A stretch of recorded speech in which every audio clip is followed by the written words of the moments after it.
Just want to wish everybody a Merry Christmas. My name is Jim Pehkonen. As Samuel said, I am a life architect. Last Saturday was actually, I have been doing what I've been doing for 20 years. The statistic that you brought up, Samuel, of 61%, I think that's a little low. One of the things that I know in the 20 years that I've been coaching is 100% of the people have suffered some form of trauma as a young person.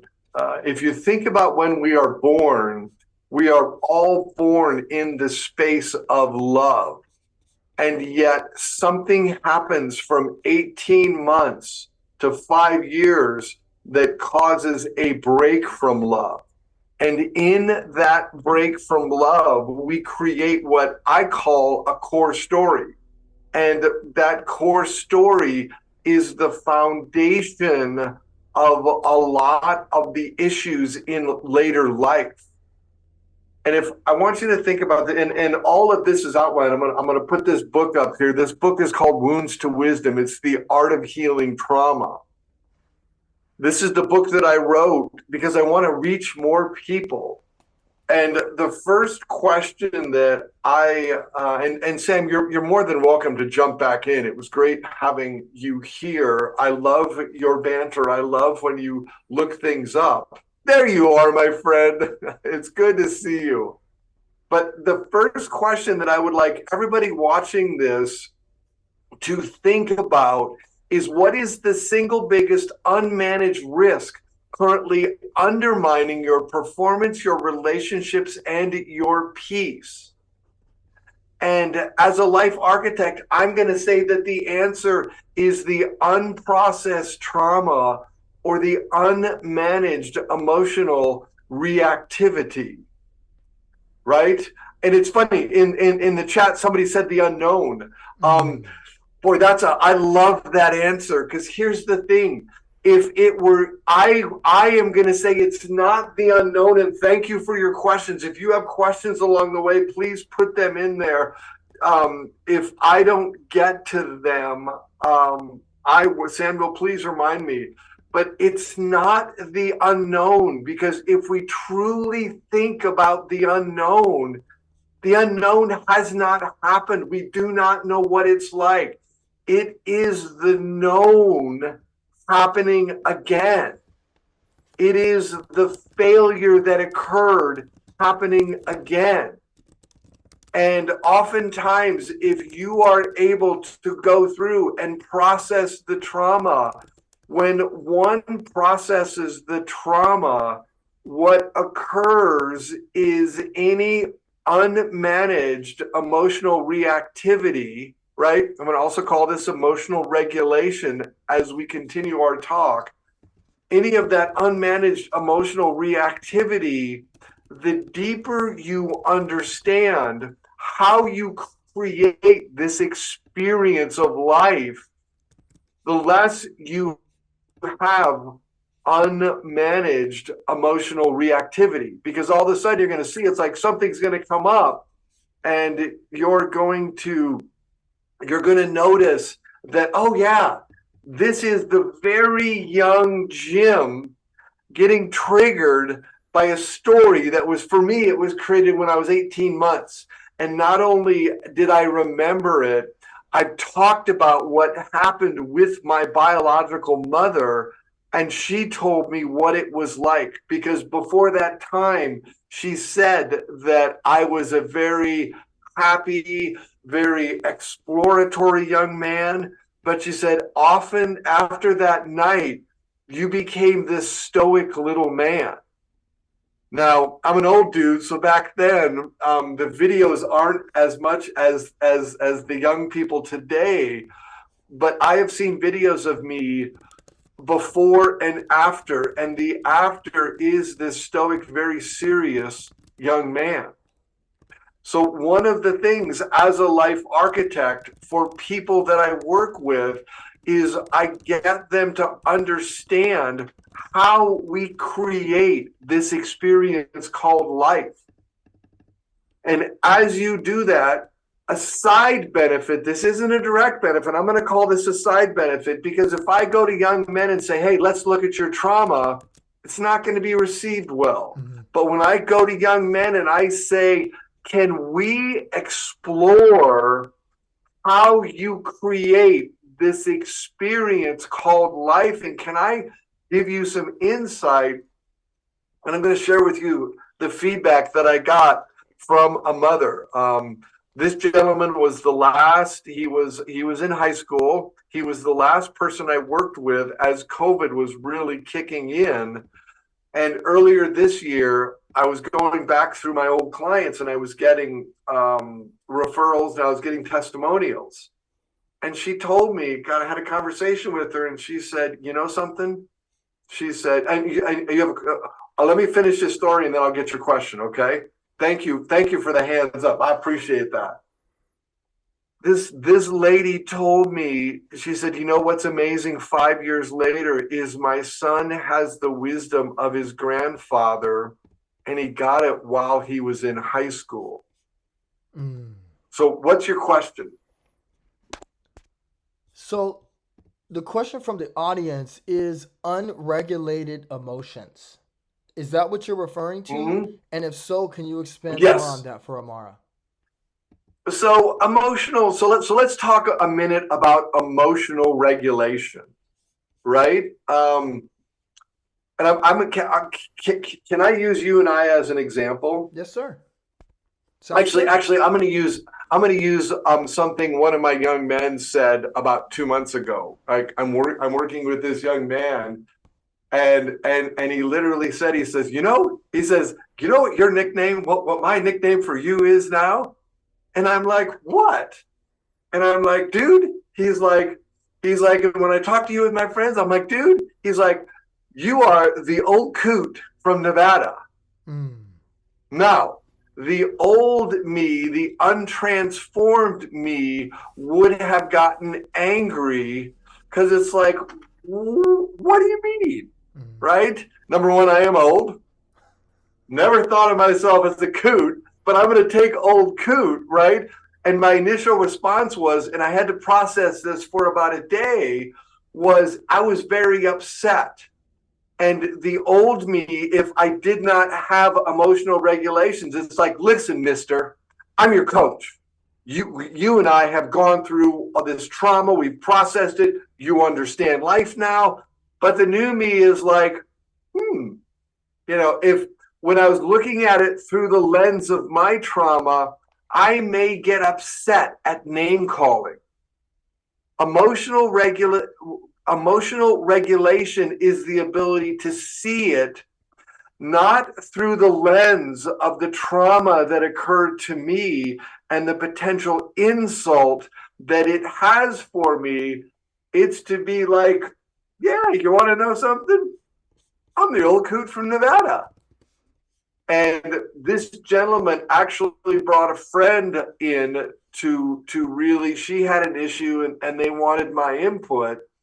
And by me, and it's funny because he didn't call me the old coot. He said, this is the guy who kind of has, I don't remember exactly what he said, but he said, this is the guy who has all the answers. This is the guy that really, he understands. And we worked the situation through. So emotional regulation,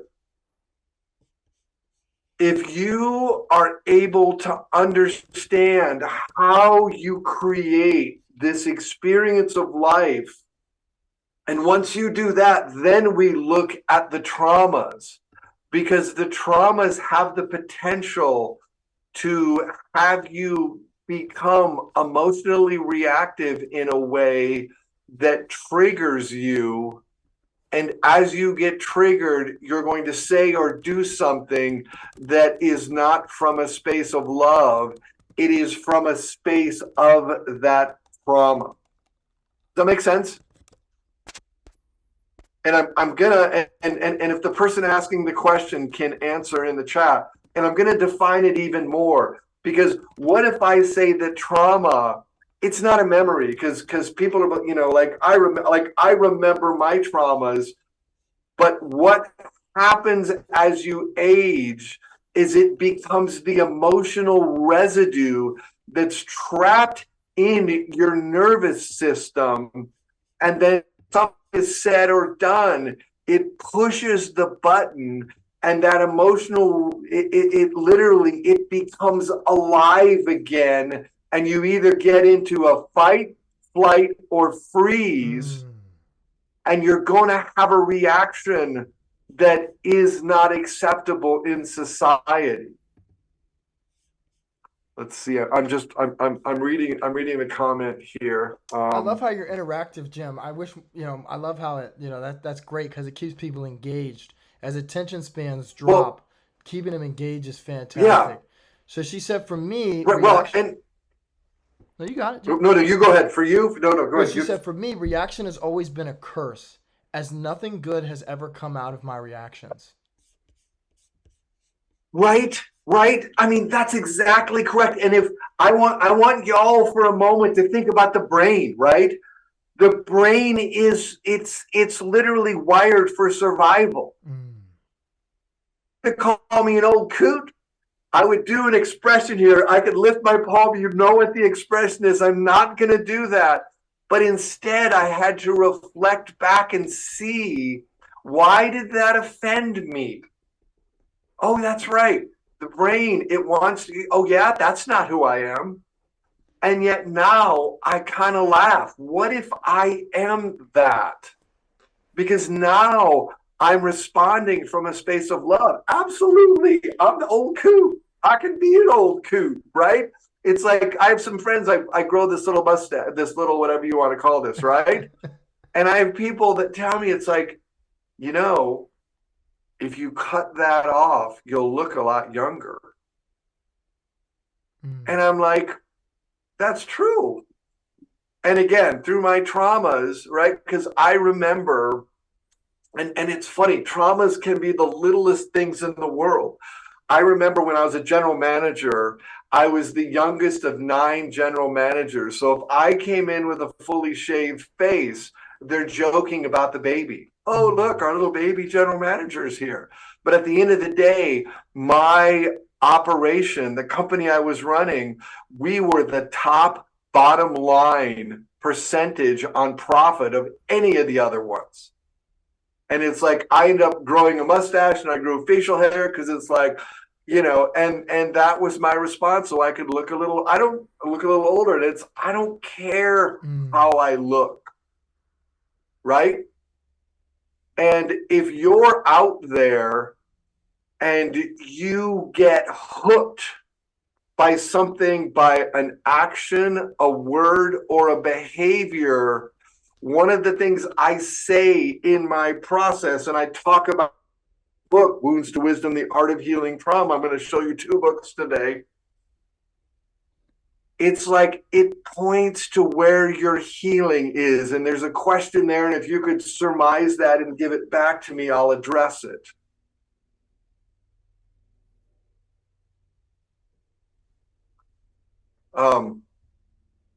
And the other book, while you're surmising it, here's the other book.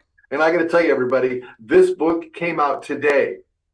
It is a collection of 18 authors.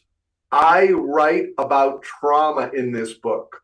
We are at a place in life where it is time for you to maximize the human potential. What was the question, my friend? Or the comment that was in there? The comment was that part. I have lived 45 years in survivor mode. I'm still in survivor mode, but I'm now cognizant that most of what is considered my trauma, I have no control over. The only thing I have control over is how I respond. So I move differently now. Hey. Oh my God, I love that comment. And I'm gonna, for the person that wrote that, I'm gonna say something. What if you could, control is such a funny word.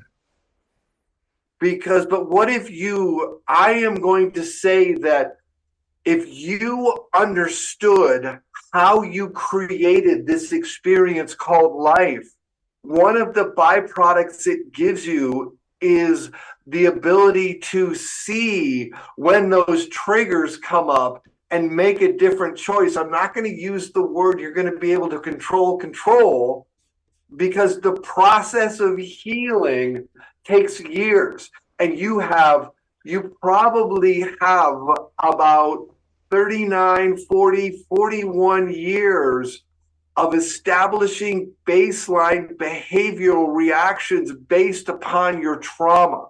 Does that make sense? And the deeper you understand, like if you think about our life experience, I love this. I'm going off my script, but I would rather do this any day of the week. If you think about how you react, and if you're someone that can come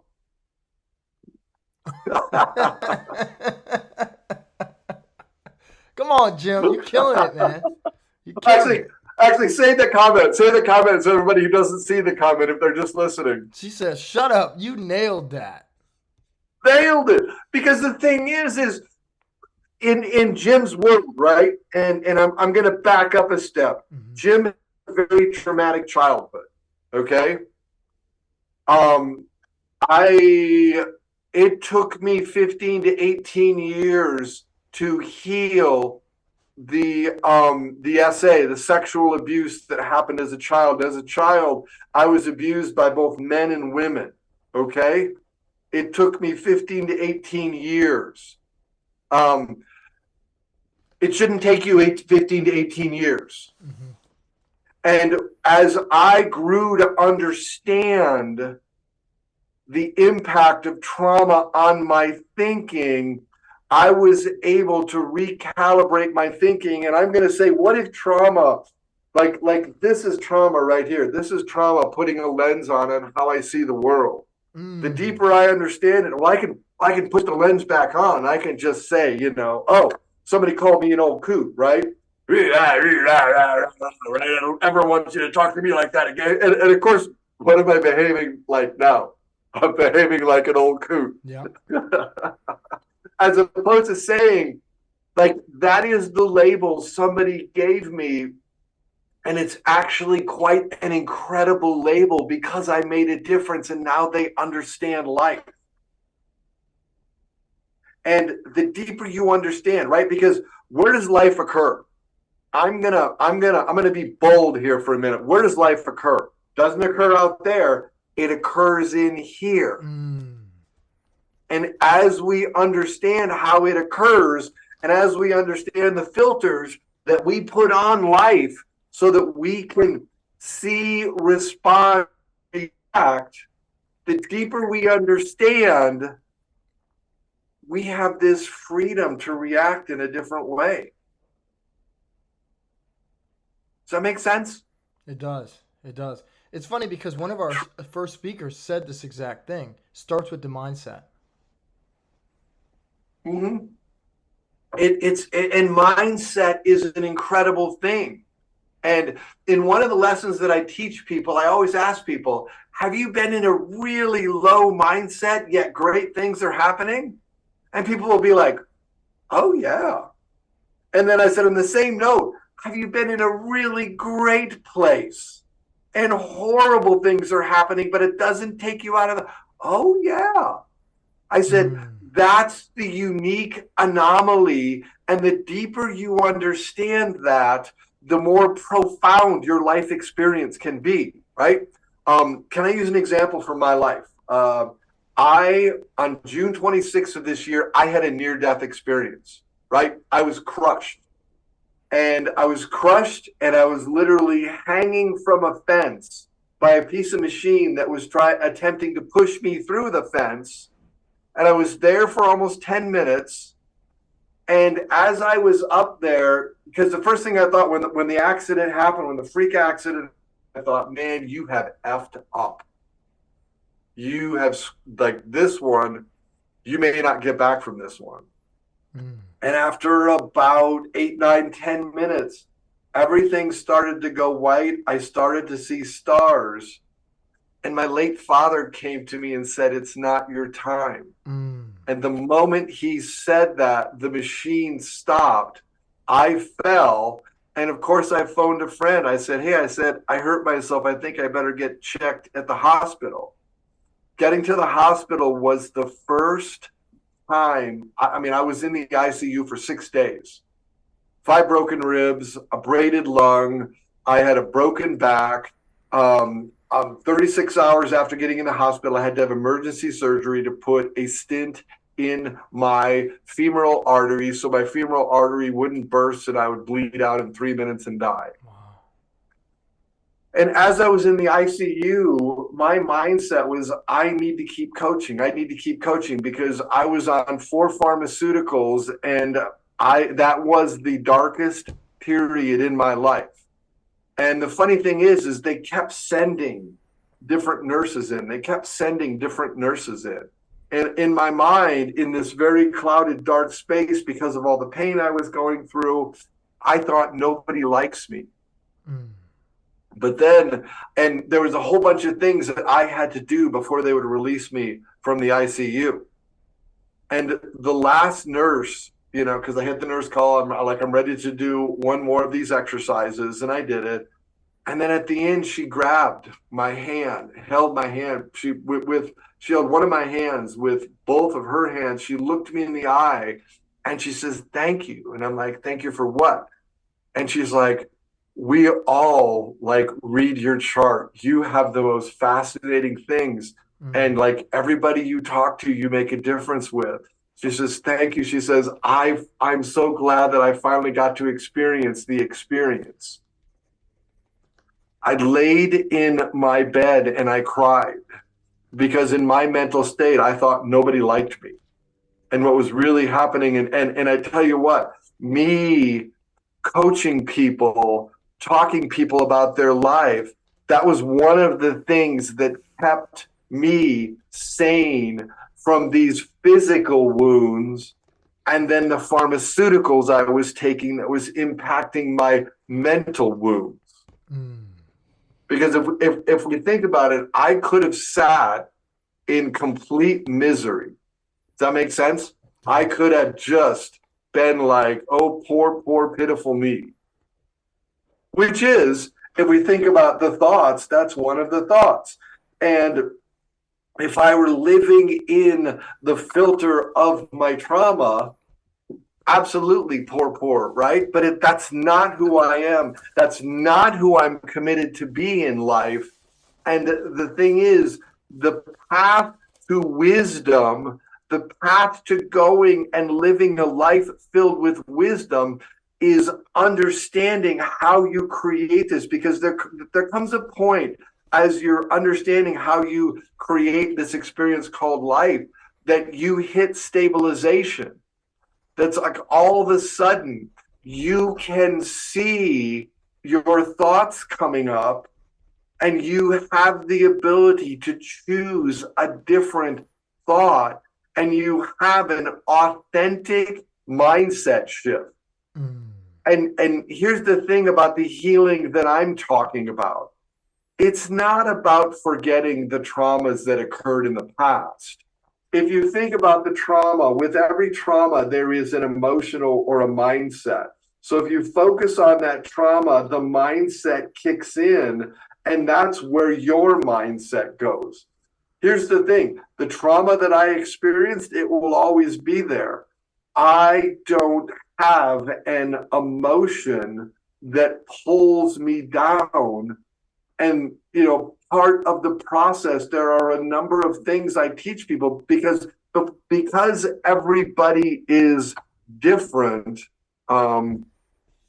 She said, "Thank you for letting you know that she's not alone." Yeah, I know. And that's why this work works, because when I talk about trauma and I talk about understanding it, all of a sudden the healing isn't forgetting, it's integration. Mm.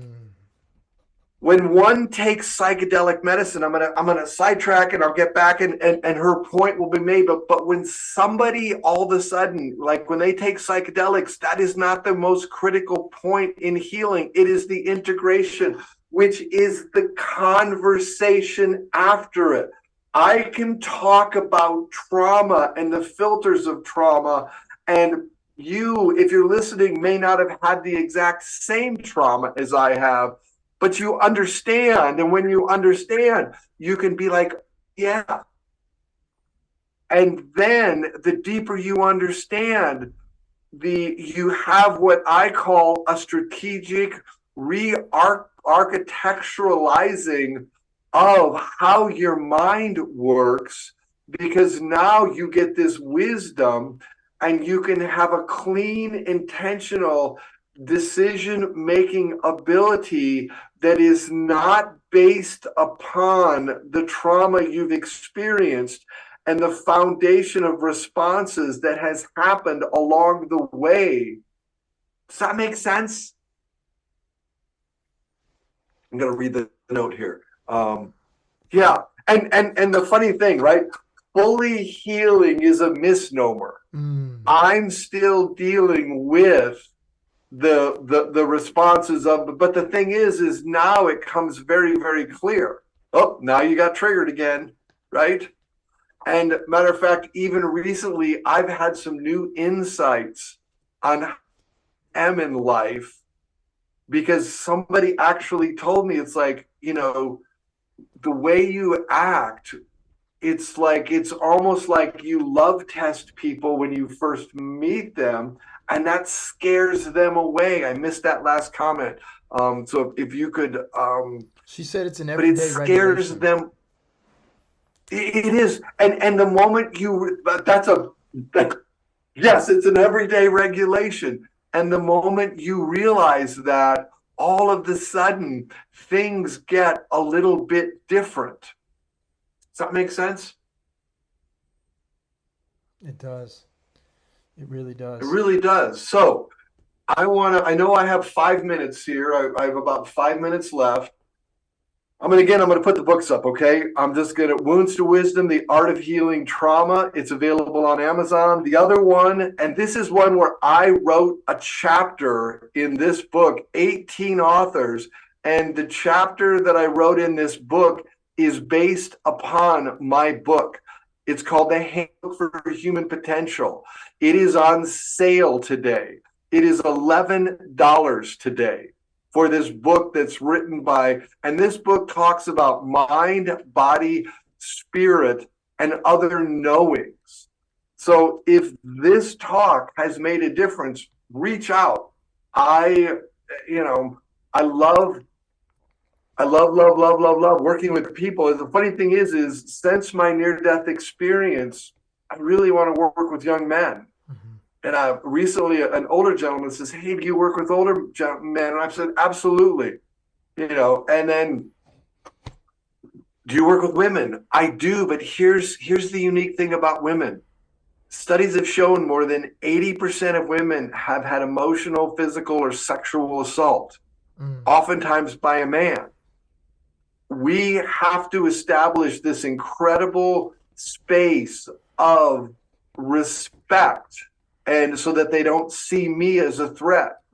Young men are very open. It's like, yeah, let's talk about this. Let's talk about how it's like, oh, something happened and you have this visceral emotional response. Can we start there? That's how I bring this all in. I'm not like, we're going to take care of your trauma. That's not what I do with young men. I'm gonna like, can I show you how to understand how we create the experience of life? Would you be open to that? And here's one of the things about young parents. Young people do not listen to their mother and father. Think about when you were growing up. Who do they listen to? They listen to grandmothers, grandfathers, aunts, uncles, and oh yes, coaches. Coaches, yeah. That is why, coaches, that is why, and my whole life, I mean, I am not dead because I am not done. There is healing that I will continue to bring to humanity. And really, thank you, Desert Med, for this summit, for the ability to get out and talk to people about how to, there is an art to healing. And what I do through the book, through my practice, is your wounds become the wisdom by which you live an incredible life.